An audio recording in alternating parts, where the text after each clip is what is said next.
Então, antes de mais nada, agradecer a presença de todos e todas.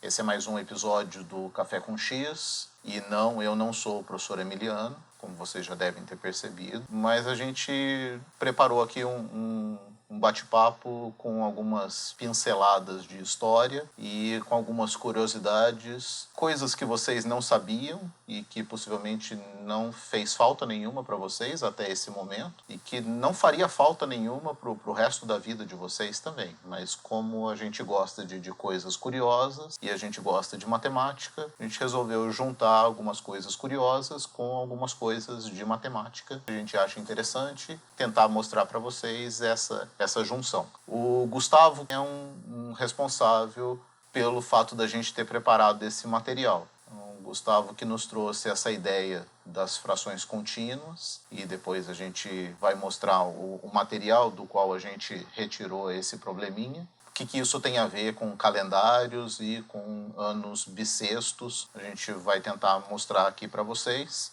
Começamos com uma perguntinha. O que é um ano? O André mandou já na lata, que é um conjunto de 365 dias. Tempo que a Terra leva para realizar o movimento de translação. Então, já que vocês falaram de translação da Terra e de períodos, então eu vou apresentar para vocês essa definição de ano solar, que é diferente do nosso ano civil, que tem, na maioria dos casos, 365 dias. Mas existe um tal de ano solar, que é este que vocês estão vendo aí, que possui não somente 365 dias, mas acrescentado a isso 5 horas, 48 minutos e 46 segundos. Ou seja, um ano solar não tem exatos 365, mas tem 365,242199 dias. A nossa pergunta é se há algum problema com isso, ou seja, com aquela informação que a gente teve como primeira resposta, tem algum problema no fato de que um deles a gente arredonda para 365 e o outro tem esse cascalhinho a mais aí? Isso gera algum problema? Se a gente continuasse medindo sempre o ano com 365 dias, mas sabendo dessa informação de que tem um deltazinho aí a mais. Sim, tem problema. E qual é esse problema? Vejamos isso que vocês acabaram de dizer aqui nessa singela animação. Nós temos dois pontinhos correndo muito loucos ali e eles representam aqui para nós o movimento de um ponto numa circunferência, só que um deles está cravado com os 365 dias e o outro com 365 e mais os 0,24 e qualquer coisa lá. Então observe que os dois pontinhos, quando terminam uma primeira volta, a olho nu, talvez a gente possa até dizer que eles estão coincidentes, ainda que a gente já perceba ali alguma diferençazinha. Mas se nós aproximarmos um zoom razoável, com um ano, ou seja, uma volta completa, a gente já tem isso que a Mariana apontou com relação a estarmos atrasados. Se a gente fizer uma segunda volta, uma terceira volta, aqui a gente mediu até uma quinta volta, ou seja, 5 anos de nenhuma correção sendo feita, aqui está a diferença entre o ponto que está correndo sempre 365 dias, esse daqui que está correndo 365 e esse daqui que está correndo o ano solar, ou seja, o 365,24 e qualquer coisinha a mais. Esse afastamento que tem entre esses dois pontos, num tempo mais ampliado, ele começa a causar uma diferença que passa a ser significativa. Depois de 4 anos, aproximadamente um dia a mais. E aí vem a ideia dos anos bissextos. Houve um tal de Júlio César, na verdade ele possivelmente não sabia muita coisa de astronomia nem de matemática, mas ele teve o apoio de um astrônomo, de um matemático da sua época, o Sosígenes, que percebeu exatamente isso que a gente acabou de comentar aqui e sugeriu essa correção de acréscimo de um dia a cada 4 anos. Na ideia do Sosígenes, que foi apoiada pelo Júlio César, pelo imperador Júlio César, você tem uma solução do problema. Ou seja, a solução do problema é, a cada 4 anos acrescenta um dia e pronto, acabou. É isso que vai resolver o problema dessa defasagem do calendário. E não à toa, esse calendário ficou conhecido com o nome de calendário juliano. Só que ainda tem um problema. Por que ainda tem um problema, mesmo com essa solução do Sosígenes, apoiada pelo imperador Júlio César?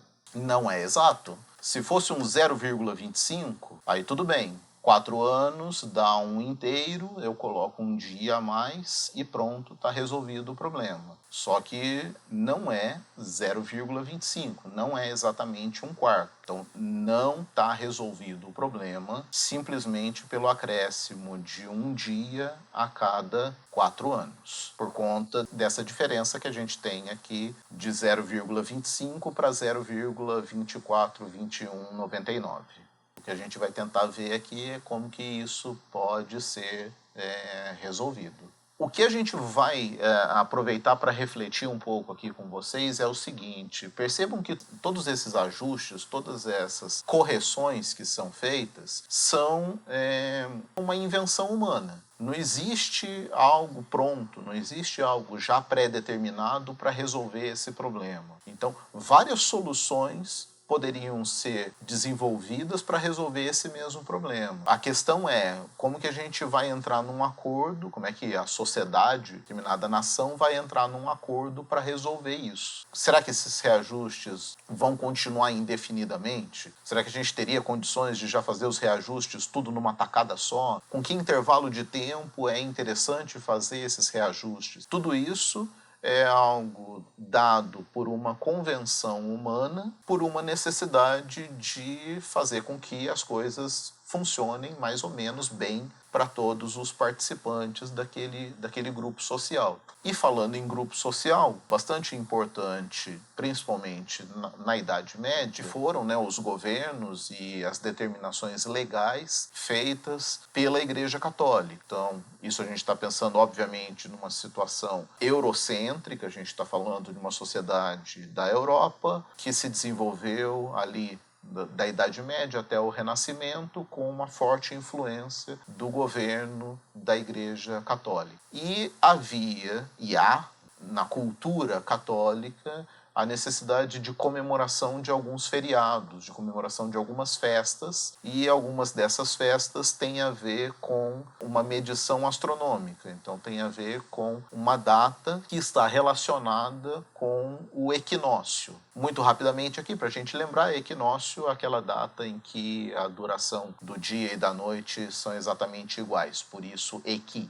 de igual. Na data de 1580, mais ou menos, houve uma percepção por parte de alguns estudiosos dentro da Igreja Católica e consultados pela Igreja Católica de que aquela correção que estava sendo feita com o calendário juliano, que era o acréscimo de um dia a cada 4 anos, existe ainda uma defasagenzinha que tem que ser levada em consideração. E isso sendo acumulado em alguns séculos, fez com que a defasagem já estivesse na ordem de uma dezena de dias. Essa figura que vocês estão vendo aqui é de um experimento que foi proposto e foi desenvolvido por alguns matemáticos designados para estudar esse problema. Então eles fizeram numa torre muito alta, lá em Roma, uma marcação no solo e uma frestinha, um buraquinho na parede, onde entraria a luz do sol exatamente ao meio-dia de uma determinada data. A luz deveria bater nessa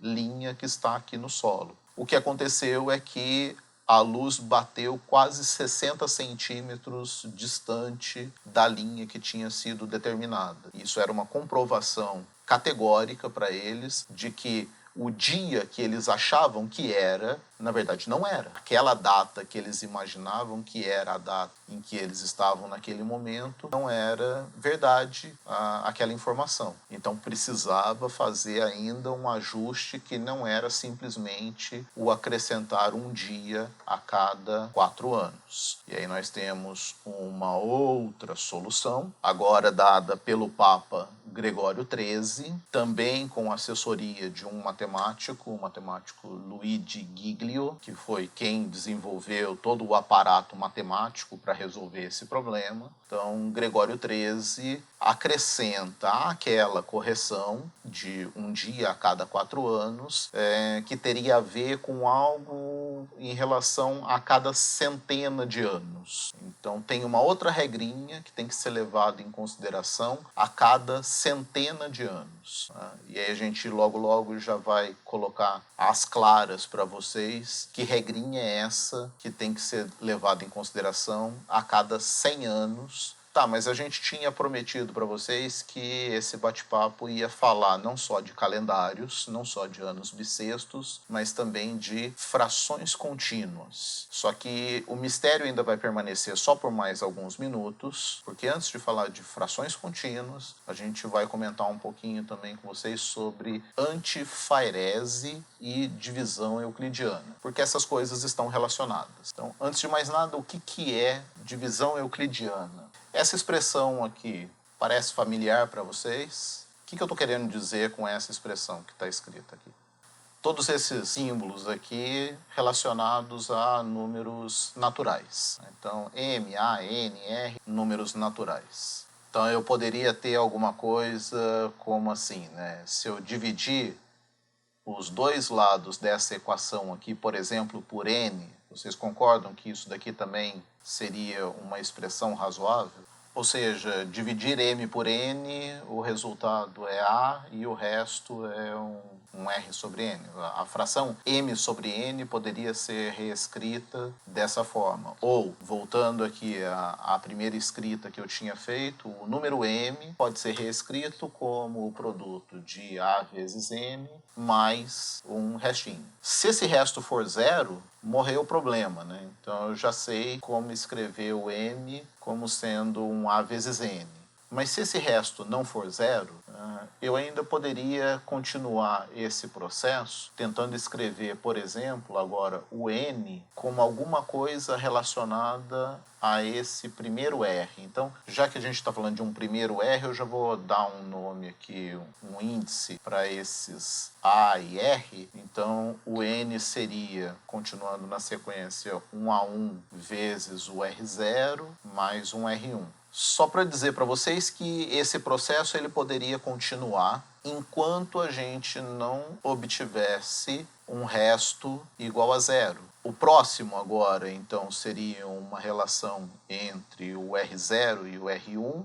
Então eu teria o R0 escrito como alguma coisa que multiplica o R1 mais um R2. E, como o matemático adora fazer, pontinho, pontinho, pontinho, eu teria a possibilidade de estender isso daqui até o momento em que eu tivesse um resto dessa expressão, então um RK qualquer aqui, igual a zero, ou seja, quando eu conseguisse escrever isso daqui definitivamente como um número como o produto de outros dois, quando esse RK se anulasse. Isso daqui já era um conhecimento desde a matemática clássica de Euclides e seus contemporâneos, sob o nome de antifairese. Então, isso que a gente normalmente apresenta e encontra nos textos didáticos como divisão euclidiana ou algoritmo de Euclides, isso também tem esse nome totalmente grego de antifairese. Em alguns autores vocês podem encontrar também o nome de anafairese. A palavra tem etimologia em 3 partículas, então anti, hipo e airese. O significado disso é supressão, diminuição de coisas menores a partir de uma comparação. Por que que tem esse nome? Porque a antifairese, na verdade, está relacionada com uma questão geométrica, não somente com uma questão que envolve números, mas também com uma questão que envolve medidas de segmentos. Pensar na antifairese como uma comparação de segmentos. Ao perguntar qual é a antifairese desse segmento preto em relação ao segmento vermelho, o que um grego faria, o que Euclides faria, seria verificar quantas vezes o segmento vermelho cabe dentro do segmento preto. Então, algo assim, né? Uma vez, duas vezes, três vezes. Ah, não deu 4 vezes. Então deu 3 vezes e sobrou um pedacinho. Esse pedacinho que sobrou, eu tenho condições de desenhá-lo, e aí a pergunta passa a ser: quantas vezes esse segmento azul cabe no segmento vermelho? Então agora passa a ser uma comparação do segmento azul em relação ao segmento vermelho. Vejo quantas vezes cabe o segmento azul em relação ao segmento vermelho. Não consegui uma quantidade inteira de vezes para dizer quanto que o azul cabe no vermelho, então significa que ainda sobra um pedacinho. E aí a pergunta passa a ser agora: quantas vezes o segmento verde cabe dentro do segmento azul? E por aí afora, até chegar a um ponto em que você tenha 2 segmentos, que um deles cabe uma quantidade inteira de vezes dentro do outro. Por exemplo, cabe 2 vezes, um dentro do outro. A partir do momento que você encontrou aquele segmentozinho que cabe uma quantidade inteira de vezes dentro do outro segmento, aquele último segmentozinho que foi encontrado é a medida que mede tanto o segmento preto original, tá? Então percebam que o azul, o verde e todos os outros que venham depois são auxiliares. A nossa preocupação original era o segmento preto e o segmento vermelho. Se eu conseguir encontrar aquele segmentozinho que mede tanto o vermelho quanto o preto, esse segmentozinho é a medida comum desses 2 segmentos. Ou seja, é o resultado da antifairese desses 2 segmentos. É o resultado de uma divisão sucessiva até se obter aquela medida. Uma pergunta agora para vocês: e se eu não encontrar uma medida que mede simultaneamente esses 2 segmentos? O que eu digo desses 2 segmentos? Que não foi possível encontrar uma medida que meça os 2 ao mesmo tempo. E para pensar junto também, isso daí está relacionado também com um determinado tipo de números. Se não tem medida comum, eu digo que eles são incomensuráveis. Eles não podem ser medidos por uma mesma medida. Nesse nosso exemplo aqui, supondo que a gente encontrasse o segmento que mede tanto o vermelho quanto o preto, a gente diria que esses segmentos são comensuráveis e a medida deles é o último segmento que foi obtido. Se eles forem incomensuráveis, significa que esse último segmento que mede os 2 nunca pode ser obtido. E os números associados a esses segmentos incomensuráveis são os famosos números irracionais, ou seja, são aqueles que não dá para escrever na forma de uma fração. E aí leva a gente a uma possibilidade de fazer uma afirmação. Números que são racionais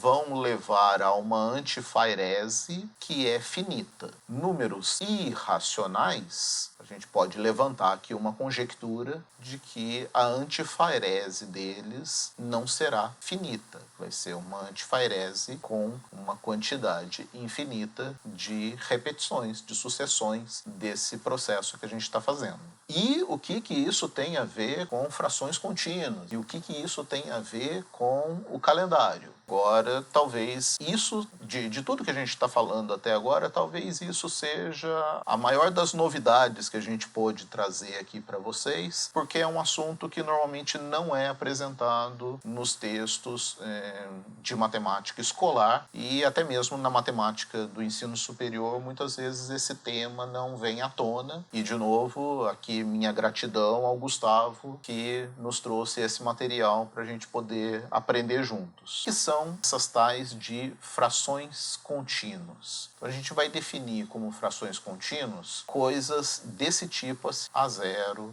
mais 1 sobre 1A1 mais 1 sobre A2 mais 1 sobre etc. mais 1 sobre 1AN. Essa coisa aqui é uma fração contínua, que em alguns idiomas o termo utilizado seria melhor traduzido como frações encadeadas ou frações em forma de corrente, porque tem esse formato gráfico, inclusive, né? Para facilitar um pouco, a gente não tem que ficar escrevendo esse negócio que verticalmente fica muito esquisito, uma outra representação possível seria colocar dessa forma o A0, que é o termo que vai fora aqui das frações, ponto e vírgula, A1, 2 e etc. até o AN. Por que a gente gastou um tempinho agora há pouco falando para vocês sobre divisão euclidiana e sobre antifairese?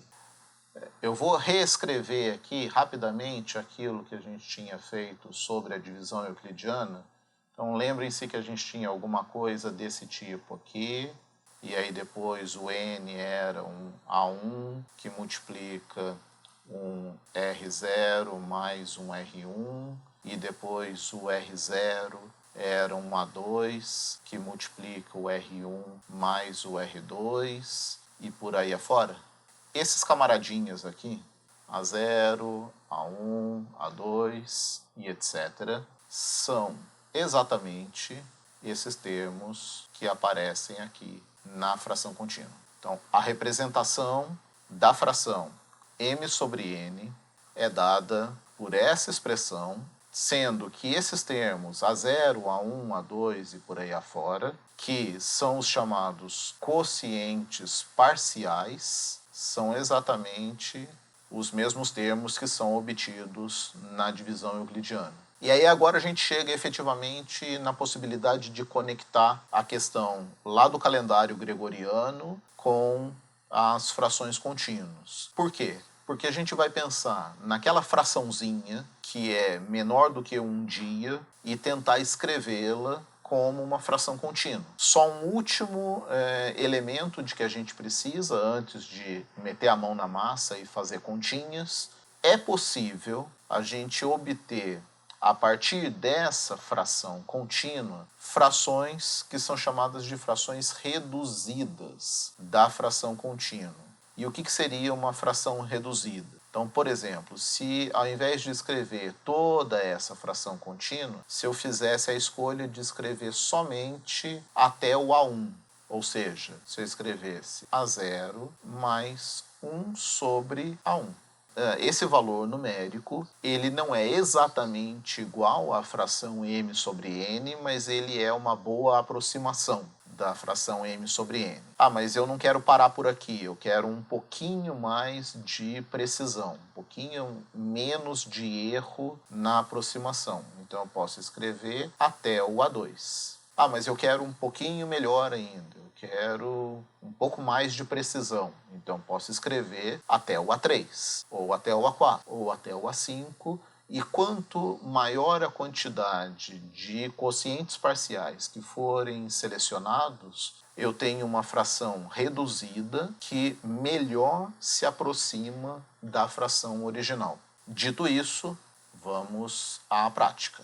Nós temos agora exatamente o problema do calendário. A nossa questão é que o acréscimo que nós temos do ano solar em relação ao ano civil é de 5 horas, 48 minutos e 46 segundos. Para que a gente possa dividir isso daqui, para que a gente possa escrever isso como uma fração, a gente vai tentar colocar tudo numa mesma unidade de medida. Então, vamos pensar que a gente está dividindo isso daqui em relação ao dia e vamos colocar tudo em segundos. Quantos segundos há em 5 horas, 48 minutos e 46 segundos? Aproveita o ensejo, quanto que é um dia também transformado em segundos. 20.926 segundos 86.400 segundos. Então, o que a gente vai fazer na sequência? Dividir o ano solar em relação a um dia. Então, a gente teria 365 dias mais esses 20.926 segundos, dividido por um dia, dividido por 86.400 segundos. O que vai nos interessar de verdade, então, é o resultado fracionário, que é o 20.926 sobre 86.400. Lembrando que, na verdade, a gente está pensando em 365 dias mais isso daqui, dado em segundos, dividido por isso daqui, dado em segundos. A gente já sabe que o quociente inteiro vai dar os próprios 365 dias. Então, nos interessa saber agora a parte fracionária. O 20.926 sobre 86.400. Ou seja, o que a gente vai fazer aqui é o mesmo procedimento lá das divisões euclidianas, que poderia ser pensado também como uma antifairese, só que o nosso interesse agora é transformar isso em uma fração contínua. Então, quais seriam os quocientes parciais que se obtêm ao fazer essa divisão? Para facilitar um pouquinho, percebam que tanto o numerador quanto o denominador aqui são pares, então a gente poderia já simplificar essa fração antes de começar a fazer conta. Então, vamos pensar que isso daqui é semelhante a fazer a antifairese de 10.463 por 43.200. A nossa preocupação é achar a antifairese disso para depois transformar em frações parciais. Então, basicamente, a nossa questão é sempre encontrar quociente e resto da divisão euclidiana. Então, estou pensando quantas vezes cabe o 10.463 em 43.200 e quanto sobra. Então, aqui vai aparecer algum número multiplicando e, eventualmente, algum resto. Quantas vezes cabe 10.463 em 43.200? Cabem 4 vezes e sobra alguma coisa, certo?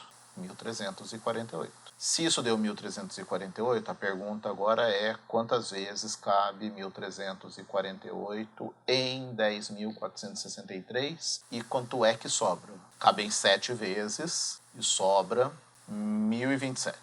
Continuando isso daqui, para não ficar chateando vocês de ficar fazendo conta, o 1.027 só cabe uma vez no 1.348.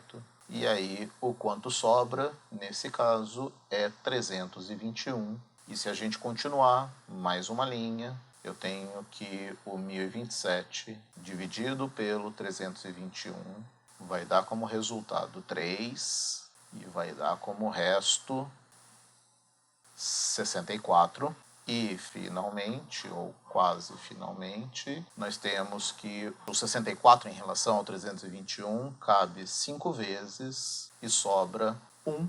E aí, por fim, o 1 em relação ao 64, ele cabe exatamente 64 vezes. E aí a fração contínua está com todas as informações de que a gente precisa aqui para montá-la. Ou seja, a divisão euclidiana ou a antifairese de 43.200 em relação a 10.463 dá como quocientes parciais 4, 7, 1, 3, 5, 64. O que a gente pode escrever naquela forma que eu havia dito para vocês, assim, o ano solar em relação a um dia, ele tem 365 como parte inteira e como partes fracionárias 4, 7, 1, 3, 5, 64. Essa é a fração contínua relativa ao ano solar em relação a um dia. Bom, por que isso daqui vai ser útil para definir as regras do ano bissexto? Porque a gente pode olhar agora para a questão das frações reduzidas em relação a essa fração contínua. Se essa daqui é a fração contínua, então quais seriam as frações reduzidas? Se eu tomar somente o 4, a fração reduzida é simples. Ela é 1/4. E aí a gente percebe que isso é exatamente a solução do Sosígenes lá para o calendário juliano. Ou seja, um dia a cada 4 anos e está resolvido o problema. Ou seja, se a cada 4 anos eu tenho uma defasagem de 1/4 de dia, em 4 anos eu tenho uma defasagem de um dia e está resolvido o problema. Só que a gente já viu que não é bem assim, ou seja, não é exatamente 1/4, porque essa fração ela é um pouco mais do que isso. Então eu poderia tomar uma fração contínua que fosse 1/4 mais 1/7. Qual é o resultado disso daqui? E aí certamente vocês já perceberam que eu vou pedir pelo menos mais uma conta para vocês. 1/4 mais 1/7 mais 1, que seria 1/1. Né? Então, antes dessa segunda aqui, vamos a essa. 1/4 mais 1/7. Qual é o resultado disso? 7/29. Inclusive, essa representação em decimal, que é alguma coisa próxima de 0,24137. Então, uma solução possível para resolver o problema seria a gente dizer que eu tenho que acrescentar, a cada 29 anos, eu tenho que acrescentar 7 dias. Ao invés de falar que a cada 4 anos eu tenho que acrescentar um dia. E essa próxima fração aqui, 1/4 mais 1/7 mais 1/1. Isso já deu um 8/33. Algo como 0,2424. Qual seria a informação que a gente tira daqui? Que a cada 33 anos eu deveria acrescentar 8 dias. A solução do calendário gregoriano, ela está relacionada muito com essa fração aqui. Essa fração do 8/33 avos. Mas antes da gente continuar olhando para ela, só um comentário. Na época em que foi feito isso, ou seja, em 1582, quando o calendário gregoriano foi colocado, o ano solar não era conhecido com esses valores que a gente calculou aqui. O ano solar ele era conhecido com o valor de 365 dias, mais 5 horas, mais 49 minutos, mais 16 segundos. E essa informação era extraída exatamente dessas tabelas chamadas de tabelas afonsinas, que já estavam em vigor na Europa desde o século XIII e que traziam informações astronômicas bastante completas. A fração contínua associada a isso, ela fica um pouquinho diferente. 365, 4, 8, 7, 2, 2, 17. Agora, tem um detalhe interessante. A fração reduzida que se obtém com 4 e 8 é exatamente essa que a gente acabou de calcular anteriormente, que é o 8/33 avos. Então, o 8/33 avos é um número interessante para fazer as correções. Se a cada 4 anos é acrescentado um dia, a gente deveria ter acrescentado 4 vezes 8/33 avos. Então, vamos agora fazer da seguinte maneira. Vou dizer aqui o que deveria ser feito e o que foi feito. Pensando lá no calendário juliano, a cada 4 anos se acrescentou um dia. Aproveitando esse denominador 33 aqui, a cada 4 anos foi acrescentado 33 avos. Isso é o que foi feito. O que deveria ter sido feito? Que fração deveria ter sido aumentada em 4 anos? 33 avos. Deveria ter sido acrescentado 33 avos, mas foi acrescentado 33 avos. Ou seja, a gente corrigiu, sim, mas corrigiu e cometeu um erro nessa correção. E que erro foi esse? Foi um erro dessa diferença, de 1/33 avos. Então a gente está aumentando 1/33 avos que não deveriam ser aumentados. Como é que a gente resolve esse problema? Desse 1/33 avos que foi aumentado em 100 anos, que aconteceu com esse acréscimo de 1,33 a cada bloquinho de 4 anos. Em 100 anos, tem 25 bloquinhos de 4 anos. Se em cada bloquinho de 4 anos foi acrescentado indevidamente 1,33, em 100 anos eu acrescentei indevidamente 25,33, ou seja, foi acrescentado aquilo que deveria ser feito, só que tem esse erro. Em 100 anos, eu tenho um erro de 25,33. 25 é um número interessante porque eu consigo multiplicá-lo por 4 e chegar em 100. E 100 é um número bacana para trabalhar. Então, vou perguntar agora para vocês, num período de 400 anos, que erro que é cometido num período de 400 anos? 133avos, que é um valor bastante próximo do 3 inteiros, tudo bem? Ou seja, em 400 anos, se eu fizesse somente a regra do calendário juliano, que é acrescentar um dia a cada 4 anos, em 400 anos eu estou cometendo um erro de 3 dias. Como que o calendário gregoriano resolveu esse problema? Com a seguinte regra: nesse intervalo de 400 anos, você não acrescenta esses 3 dias. E aí foi colocado de forma arbitrária que no ano 100 não se faria bissexto, apesar dele respeitar a regra de ser o próximo de uma sequência de 4, 8, 12, 16, etc. Mas quando chegar no 100, você não faz o ano bissexto. Quando chegar no 200, também não faz. Quando chegar no 300, também não faz. E aí, com isso, eu resolvi o problema desses 3 dias que seriam acrescentados indevidamente. Mas aí, quando chegar no 400, aí faz. Porque aí o problema dos 3 dias que seriam acrescentados indevidamente já está resolvido, e aí aquele dia pode ser acrescentado. E a partir daí,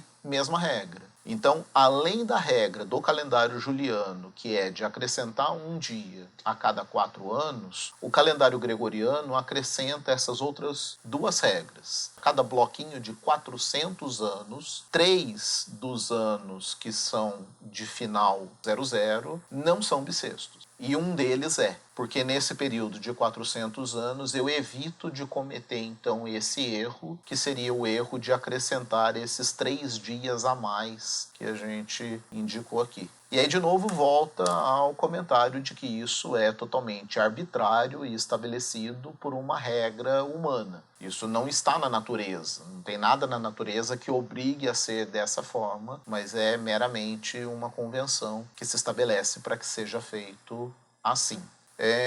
Nenhum de nós vai conseguir viver num período para verificar a ocorrência de 2 anos bissextos terminados em 00.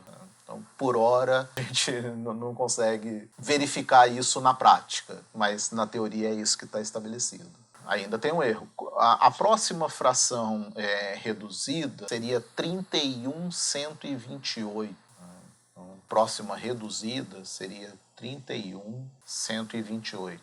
Então a gente poderia, sim, na época do Papa Gregório XIII, poderia ter sido estabelecida uma outra regra, que seria a cada 128 anos, 31 dias têm que ser acrescentados. E aí a gente distribuiria esses 31 dias em 128 anos, seguindo uma determinada regra. A próxima fração reduzida seria 163 sobre 673. Então seria a cada 673 anos, 163 dias tem que ser acrescentados. E aí também tentar estabelecer uma regra para se colocar isso daí. A nossa suposição é que a fração 833, ela casou melhor com a resolução do problema, principalmente por conta desse denominador 33, que multiplicado por 3 vai dar algo muito próximo de 100. Então, chega muito próximo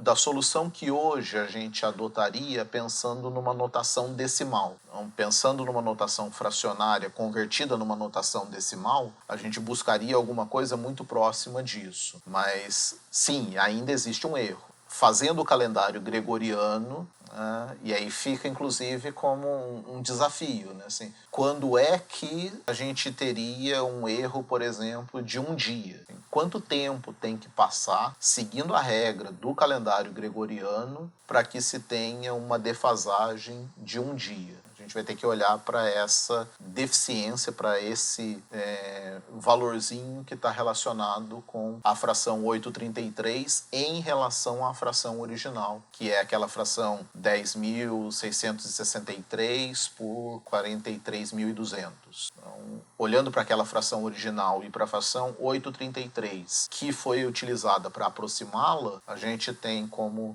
verificar qual foi o erro cometido. Acrescentando mais algumas informações aleatórias para vocês, o significado desse nome bissexto, que é dado aos anos em que tem o acréscimo de um dia, ele está relacionado com o texto quando foi definido o calendário gregoriano, que ele dizia o seguinte: o dia que deveria ser acrescentado era o dia, dado por essa expressão latina aí, que eu não vou arriscar a leitura, é o sexto dia antes de começar o mês de março. Se a gente pensar em meses de 30 dias, então seria o dia 24 de fevereiro, é o sexto dia que antecede o mês de março. Então, essa expressão aqui, bis sextum, dizia que deveria ser dobrado esse dia. Então é como se a gente fizesse assim, dia 22 de fevereiro, 23 de fevereiro, 24 de fevereiro, 24 de fevereiro de novo e depois 25 de fevereiro e segue a vida. Diferente do que o que a gente faz hoje em dia, que é acrescentar o dia 29. Então eles faziam o acréscimo do dia 24 duas vezes. Por que isso? Possivelmente porque foi o dia que foi publicado o texto do Papa. Também não tem razão nenhuma de ser, é de novo uma coisa arbitrária. E um detalhe histórico, que é o fato de que alguns países não adotaram o calendário gregoriano, senão até agora no século XX. Então a Grécia, por exemplo, e a Turquia só foram adotar o calendário gregoriano em 1923 e 26, respectivamente. Significa que a Grécia e a Turquia, até 1923, 1926, ainda seguiam o calendário juliano, ainda tinham todos aqueles erros acumulados no seu calendário. E só um outro comentário para mostrar o quanto isso é arbitrário e o quanto isso é definido pelos seres humanos. Nós temos o caso do calendário chinês, que não tem 365 dias, tem algo em torno de 354 dias, e as correções que eles fazem, um determinado ano, ganham um mês a mais e pronto. E esse material todo que a gente preparou tem base nesse livrinho, Frações Maravilhosas, da editora Mir, que trata das frações contínuas e que apresenta, além desse problema do calendário gregoriano, outros problemas interessantíssimos também sobre frações contínuas, como, por exemplo, a aproximação do número π a partir de frações contínuas, a aproximação de raízes quadradas a partir de frações contínuas, inclusive chegando na apresentação de um teoremazinho que é muito interessante, que é o teorema que diz que toda irracionalidade quadrática é expressa como uma fração contínua, infinita e periódica. Só para dizer para vocês mais ou menos o que isso significa, apresentando um exemplo, que é o seguinte: a fração contínua dada por 1 sobre 2 mais 1 sobre 2 mais 1 sobre 2, etc. A pergunta é: que número real está representado por essa fração contínua? Então eu não sei ainda quem é esse número, e como isso é um café com X, não poderíamos deixar de escrever um X em algum momento. Então X é esse número. Observem bem essa expressão e agora observem o que eu vou fazer com esse 2 aqui. Eu vou escrevê-lo como 1 mais 1. Cometi um erro aqui. E o erro foi o seguinte: eu tenho uma parte inteira. É 1 mais isso daqui, mesma coisa aqui embaixo. 1 mais isso daqui. Aí agora sim, né? Agora com essa correção, vocês já perceberam que essa parte aqui de baixo nada mais é do que o próprio x. O que nos leva à possibilidade de escrever, que é x igual a 1 mais 1 sobre 1 mais x. Dá para melhorar isso daqui? Dá para melhorar um pouquinho. Eu posso escrever x menos 1 igual a 1 sobre 1 mais x. Dá para melhorar ainda mais um cadinho isso daqui? Dá. Eu posso escrever multiplicando o x mais 1 pelo x menos 1. E tudo isso é igual a 1. E x mais 1 vezes x menos 1, a gente pode meter uma distributiva ou simplesmente entender isso daqui como diferença de quadrados, x ao quadrado menos 1. E se o x ao quadrado menos 1 é igual a 1, isso nos leva à informação de que o x ao quadrado é igual a 2. Se aquela fração contínua só tem valores naturais nos seus quocientes parciais, então eu já sei que isso daqui é simplesmente a raiz positiva de 2. Se vocês precisarem encontrar valores aproximados da raiz quadrada de 2, vocês podem, por exemplo, optar por escolher uma fração reduzida da fração contínua, que é dada exatamente dessa forma. 1 é a parte inteira e os quocientes parciais são 2, 2, 2, 2, 2, 2, 2, etc. Isso é o número real, raiz de 2, escrito na sua forma de fração contínua. Da mesma forma pode ser escrito a raiz de 3, da mesma forma pode ser escrito a raiz quadrada de qualquer número e também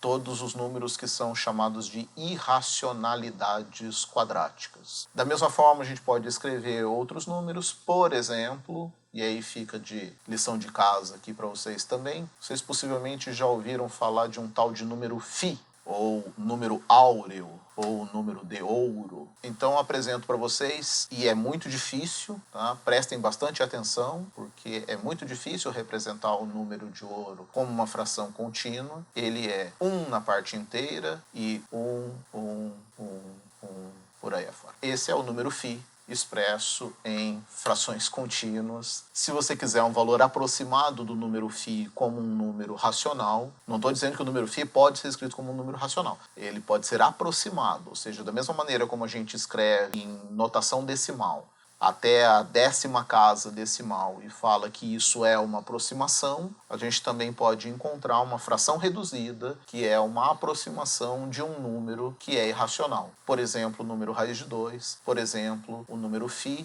por exemplo, o raiz de 3, por exemplo, o número π, eles podem ser escritos como frações contínuas e as suas frações reduzidas seriam as aproximações que se obtém para essas frações. Bom, e esse foi mais um episódio do Café com X, tentando apresentar que relação existe entre calendário gregoriano, frações contínuas, antifairese e divisão euclidiana. E assistindo esse vídeo, assista também os outros episódios desse programa Café com X e também os outros materiais que estão à disposição. Divulguem, compartilhem, deem o like, façam toda a parafernália que vocês sabem que tem que fazer e nos ajudem a permanecer com esse trabalho. Muito obrigado e é isso.